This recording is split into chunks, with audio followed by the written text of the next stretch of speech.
The breach that shattered millions, August 2015. Imagine waking up one morning, reaching for your phone, and realizing your most private secrets are no longer private. Your name, your desires, your hidden life, exposed for the world to see. By midday, your marriage is in ruins. Your employer knows. Your reputation is gone. And you're not the only one. You're just one of 37 million people whose identities have been spilled across the internet in one of the most devastating data breaches of its time. The consequences are brutal. A pastor in Louisiana takes his own life, leaving behind a note drenched in shame. A well-known reality TV star vanishes from the spotlight after a tearful confession. Politicians, CEOs, actors, no one is spared. But here's the question. How did a website that promised absolute secrecy turn into a ticking time bomb? And why would anyone decide to pull the trigger, destroying millions of lives in the process? A business built on betrayal. Life is short. Have an affair. That was the unapologetic slogan of Ashley Madison, a dating platform created with one scandalous mission: to make infidelity easy. Launched in 2001 by entrepreneur Noel Biderman, a man who described himself as happily married, the site tapped into the secret world of affairs and flourished. By 2015, it claimed nearly 40 million members worldwide, generating huge profits and even planning a $200 million IPO. Cheating, it seemed, had become a business model. But behind the glossy marketing, the reality was far darker. Ashley Madison charged users $19 to permanently erase their accounts, a paid delete for guilty consciences. That alone earned the company millions each year. And yet, even this promise of a clean slate was a lie. Deleted accounts weren't really deleted. The data still lingered. And then came the biggest deception of all. Those millions of men who thought they had endless options, most of the women they were chatting with never existed.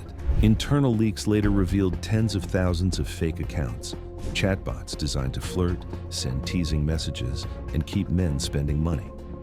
Out of all the female profiles, only a tiny fraction showed real human activity. The rest were nothing more than carefully programmed ghosts. Ashley Madison wasn't just fueling infidelity, it was betraying its own customers. For years, the illusion held. Husbands and wives trusted the site to protect their secrets. Biderman boasted about his empire, insisting he was providing a valuable outlet for unhappy spouses. But then came the summer of 2015. A group of hackers infiltrated Ashley Madison's hidden world. And unlike others before them, they weren't motivated by profit. They wanted revenge, they wanted exposure, they wanted blood. So who were they? The hackers' ultimatum. July 2015. Inside the Toronto headquarters of Ashley Madison's parent company, Avid Life Media, chaos erupts. A breach has been detected. But this isn't just another cyber attack. A group calling itself the Impact Team has slipped inside. And they're not interested in money. They leave behind a chilling ultimatum. Shut Ashley Madison down forever, or we'll expose everything. Not just user accounts, but the entire database, financial records, internal emails, every secret the company had promised to guard. The executives were stunned, but they refused to bend. Within a single day of the hack, Ashley Madison issued bold press releases promising that the intrusion had been contained. They even announced they would now let users delete their accounts for free, a hollow gesture meant to reassure the public. Behind closed doors, law enforcement was called in. Cybersecurity firms were hired. Their message to the hackers was clear: we're not giving in.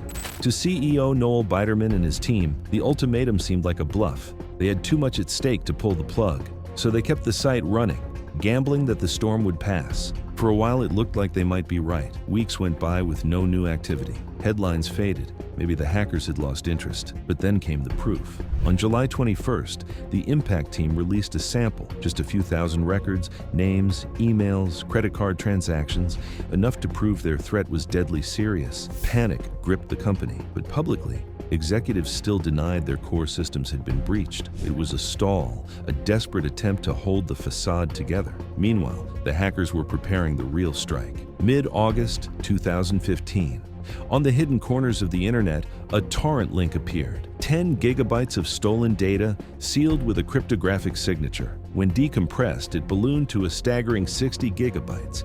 User details, credit card records, private messages, hashed passwords, and internal company correspondence. On August 18, 2015, the bomb detonated. The impact team unleashed the entire database onto the dark web. In an instant, the promise of secrecy that Ashley Madison had built its empire on was obliterated. 37 million names, tens of millions of hidden lives laid bare. The files spread like wildfire, mirrored across file-sharing sites, dissected in forums, and splashed across headlines worldwide. And now the question loomed. Who was about to be exposed? The 37 million leak. The morning after the dump, millions of people woke up to find their darkest secrets dragged into the daylight. What they thought would stay hidden forever, names, addresses, purchase histories, even intimate fantasies, was now public record. The data wasn't just embarrassing, it was lethal ammunition, a voyeur's paradise, a blackmailer's goldmine. Almost instantly, predators moved in. Scam sites popped up, offering to erase your name from the leak for a price. Others claimed to provide search tools, but delivered only malware to the desperate and the curious. And then came the flood of emails. Extortion notes demanding Bitcoin in exchange for silence. There was no escape. As journalists and cybersecurity experts combed through the files, the truth grew uglier. Out of the 5.5 million female profiles, almost none were real. Barely a fraction, less than 0.2%, showed signs of genuine activity. The rest? Empty shells, chatbots, fake accounts created to lure men into paying for an illusion. The hackers hadn't just outed the cheaters, they had exposed the company itself as a fraud. Ashley Madison wasn't only selling betrayal, it was built on one. And then came the names. As volunteers and reporters pieced identities together, the fallout went global. Government workers, doctors, teachers, military personnel, even thousands of official .gov and .mil email addresses surfaced. Suddenly, soldiers and civil servants were staring down possible blackmail, their careers and security clearances at risk. In parts of the world, the danger was even worse. In countries like Saudi Arabia, where adultery can mean death, this leak wasn't just humiliating, it was life-threatening. The media turned it into a feeding frenzy. Reality TV star Josh Duggar, who had built his reputation on family values, was revealed to have spent nearly $1,000 on the site. Christian YouTuber Sam Rader, famous for wholesome family vlogs, confessed to having an account. Even political figures and celebrities found themselves entangled in the scandal. Some insisted their emails had been used without consent.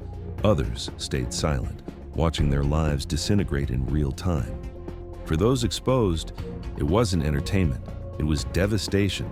Spouses confronted spouses, divorce lawyers filled their calendars, careers ended overnight, and then the tragedy deepened. In New Orleans, a respected pastor and seminary professor was named in the leak. Days later, he took his own life. Soon after, Toronto police confirmed they were investigating at least 2 suicides linked to the breach. In a surreal press conference, officers pleaded with the hacker community itself, asking for help in finding the impact team, while at the same time begging people not to torment the victims further. This wasn't just another hack, it was uncharted territory, a data breach so invasive, so catastrophic, that it was literally killing people. The secrets had detonated, lives were destroyed, and the world was left asking, could the hackers who pulled the trigger really vanish forever? The phantom hackers. The fallout triggered a massive international investigation. In the US, the FBI mobilized. In Canada, the RCMP did the same. Together, they set out to track the perpetrators of the Ashley Madison breach. But what they found was nothing. The impact team had vanished without a trace. No victory laps on Twitter, no leaks to claim credit, just silence. Theories began to swirl. Could it have been a rogue insider, someone with privileged access who felt morally outraged by the company's business model? Or was it the work of an outside group that had slipped through Ashley Madison's notoriously weak defenses? Even seasoned cybersecurity experts couldn't agree. Some were convinced it had to be an insider job. The attack was just too precise. Investigators interviewed employees, contractors, anyone with potential access. Rumors circulated, but no arrests were made. Whoever the impact team was, they were either very skilled or very lucky. The only evidence left behind was their manifesto. Its tone was self-righteous, almost moralistic. Unlike most cybercriminal groups, they never demanded money. They demanded only one thing: shut Ashley Madison down.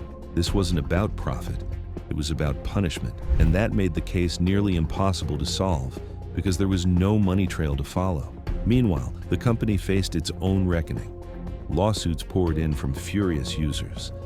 A Canadian class action suit initially sought $576 million in damages. Though eventually settled for far less, the reputational damage was irreversible. In 2017, the U.S. Federal Trade Commission, the FTC, concluded that Ashley Madison had failed to secure user data, misled its customers with fake profiles, and made false claims about safety. The company paid fines, rebranded its parent company as Ruby Life, and tried to rebuild trust.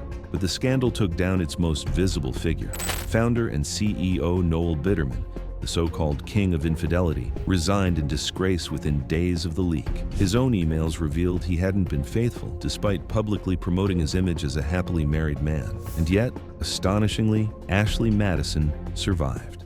Millions of new users signed up even after the breach, whether out of curiosity, thrill-seeking, or blind faith that lightning wouldn't strike twice. The company claimed numbers even higher than before, though given their history of exaggeration, many greeted those figures with skepticism. As for the hackers, to this day, the impact team's identity remains a mystery. No arrests, no confirmed suspects, just whispers and speculation. Was it a lone hacker with a personal vendetta, an activist collective making a statement about privacy and morality, or a disillusioned insider striking back at Bitterman's empire? The lack of closure only deepens the legend of Operation Ashley Madison, but the lesson it left behind was painfully clear.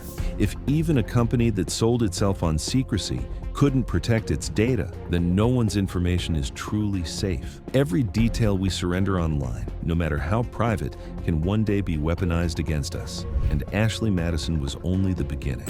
Because just months later, hackers would pull off something even more dangerous, stealing the NSA's crown jewels, turning the hunters into the hunted.